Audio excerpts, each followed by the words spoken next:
Well, thank you very much. Thank you. Thank you very much. We won. We won. Isang araw bago ang kanyang inauguration, inilahad na ni President-elect Donald Trump ang mga prioridad ng kanyang administrasyon, kabilang ang pagtutok sa mahigpit na immigration policies at pagpapadeport ng illegal migrants. Gaya ng kanyang sinabi pagkatapos ng eleksyon, hihigpitan na niya ang pagpasok ng illegal migrants sa bansa. We're going to stop the invasion of our borders. We're going to reclaim our wealth. We're going to unlock the liquid gold that's right under our feet. Liquid gold.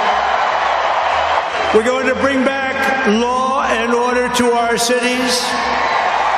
We're going to restore patriotism to our schools. Inaasahang pipirmahan ni Trump ang mahigit sa 200 executive action ngayong Lunes. Kasama na dito ang ibang mga executive orders at ang ilan ding mga presidential directives.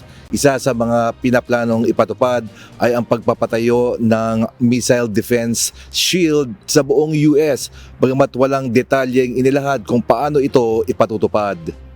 Kasabay nito ang pangako niyang paglalabas ng mga classified documents tungkol sa assassinations ni President John F. Kennedy, Senator Robert Kennedy at civil rights leader Martin Luther King Jr.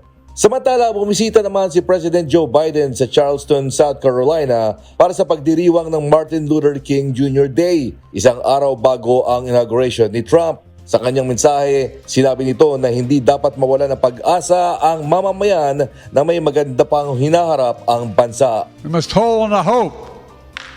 We must stay engaged. We must always keep the faith in a better day to come. James Bontuyan, UNTV News and Rescue USA. Diyos ang aming sandigan, serbisyo publiko ang aming pinangalagaan.